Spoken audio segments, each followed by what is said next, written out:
بسم الله والحمد لله والصلاة والسلام على رسول الله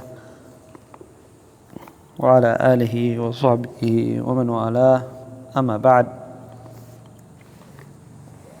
قال المؤلف رحمه الله تعالى: وقال البخاري رحمه الله تعالى: باب العلم قبل القول والعمل، والدليل قوله تعالى: فاعلم أنه لا إله إلا الله واستغفر لذنبك، فبدأ بالعلم قبل القول والعمل.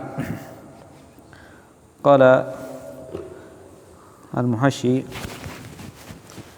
قال البخاري: قال هو محمد بن إسماعيل جبل الحفظي صاحب الصحيح الذي هو أصح الكتب بعد كتاب الله، المتوفى سنة 256 رحمه الله تعالى.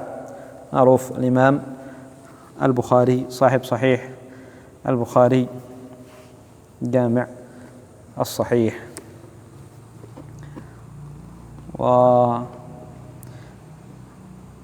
والإمام البخاري رحمه الله تعالى مات قهرا، بفائدة، مات مقهور، طرد من بلاده، طرده يعني ملك بلاده، فانتقل إلى بلدة أخرى، فجاء أيضا بطرده لأنه يعني رفض تعليم أولاد الأمراء، أولاد يعني الملوك،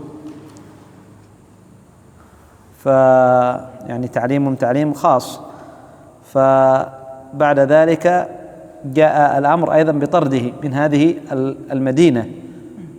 فعندما كان أراد يعني وكان معه رجل يعني أراد أن يحمل المتاع على يعني دابته، مات في ليلة العيد، أراد أن يحمل المتاع على الدابة، فقال الإمام البخاري: سأرتاح قليلا، فيعني ارتاح ومات مقهورا.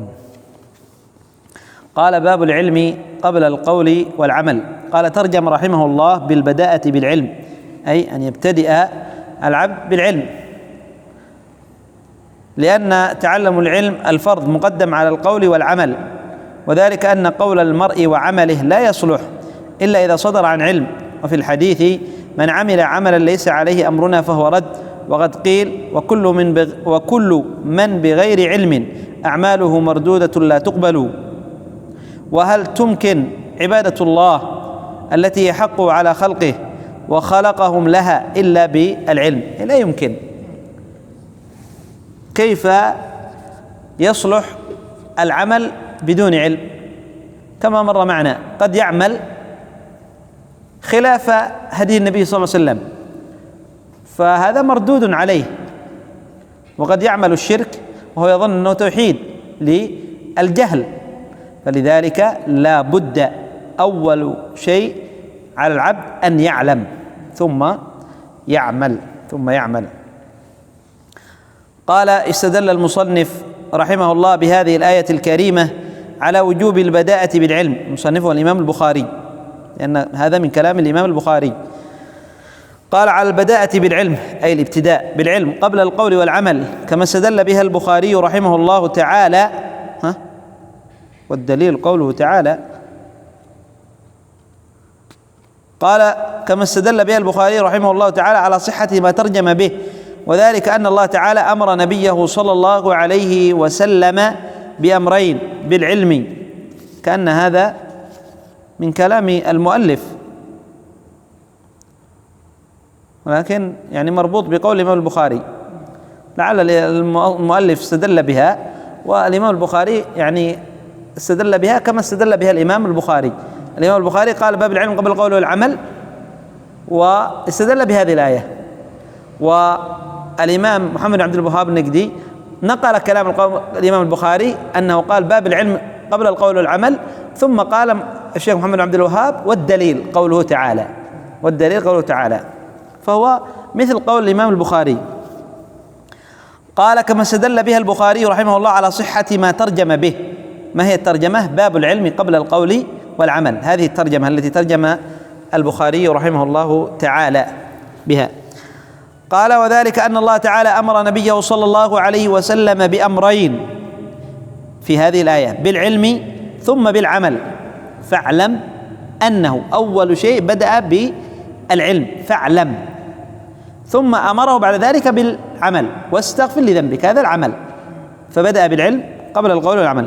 قال: بالعلم ثم بالعمل، والمبدوء به العلم في قوله فاعلم أنه لا إله إلا الله، ثم أعقبه بالعمل في قوله واستغفر لذنبك، فدل على أن مرتبة العلم مقدمة على مرتبة العمل، وأن العلم شرط في صحة القول والعمل، فلا يعتبر إلا به، لا يعتبر القول والعمل إلا بالعلم. قال: فهو مقدم عليهما لأنه مصحح النية المصححة للعمل. الأعمال لابد من نية، إنما الأعمال بالنيات، ولا يصحح النية إلا العلم، لا يصحح النية إلا العلم، فلا يكون العمل صحيحا إذن إلا بأن تكون النية صحيحة، ولا تكون النية الصحيحة إلا بالعلم. إذن فالابتداء يكون بالعلم قبل القول والعمل. قال: حيث قال، فبدأ بالعلم، حيث قال فاعلم أنه، فبدأ بالعلم، أي في الآية أن الله عز وجل بدأ بالعلم، بدأ بأمر نبيه بالعلم، ثم بعد ذلك بالعمل قبل القول والعمل. قال: حيث قال فاعلم أنه لا إله إلا الله، ثم قال واستغفر لذنبك، لا يبدأ إلا بالأهم فالأهم، أي الله عز وجل لا يبدأ إلا بالأهم فالأهم، فالله عز وجل بدأ في الآية في العلم، إذن فهذا الأهم، ثم العمل، بعد ذلك يأتي العمل، القول والعمل. قال: وقال صلى الله عليه وسلم: أبدأ بما بدأ الله به، أبدأ بما بدأ الله به، هذا جاء في الحج، أبدأ بما بدأ الله فيه، هذه جاء النبي صلى الله عليه وسلم قال في الحج، أن النبي صلى الله عليه وسلم قالها في الحج. قال: اعلم رحمك الله أنه يجب على كل مسلم ومسلمة تعلم ثلاث هذه المسائل والعمل بهن. قال مكلف، مسلم ومسلم، مكلف من ذكر وأنثى، حر وعبد، وجوبا عينيا يعاقب المرء على تركه. أي هذه الثلاث المسائل أيضا يتعين على كل مسلم ومسلمة مكلف، كل مسلم ومسلمة مكلف ومكلف، حر أو عبد. العبد أيضا مكلف، العبد أيضا مكلف، يجب عليه أن يتعلم هذه الثلاث المسائل وأن يعمل بهن. قال: أي معرفتهن واعتقاد معانيهن والعمل بمدلولهن، أي بما تدل عليه هذه المسائل. قال: فإن العمل هو ثمرة العلم كما تقدم معنا. قال: الأولى أن الله خلقنا ورزقنا ولم يتركنا هملا، بل أرسل إلينا رسولا، فمن أطاعه دخل الجنة ومن عصاه دخل النار. قال: أي أن الله خلقنا ورزقنا، قال أي أوجدنا بعد أن لم نكن شيئا لعبادته. هل أتى على الإنسان حين من الدهر لم يكن شيئا مذكورا، ما كان شيء، ثم أوجده الله عز وجل، كان شيئا، أوجده الله عز وجل. ولماذا أوجده؟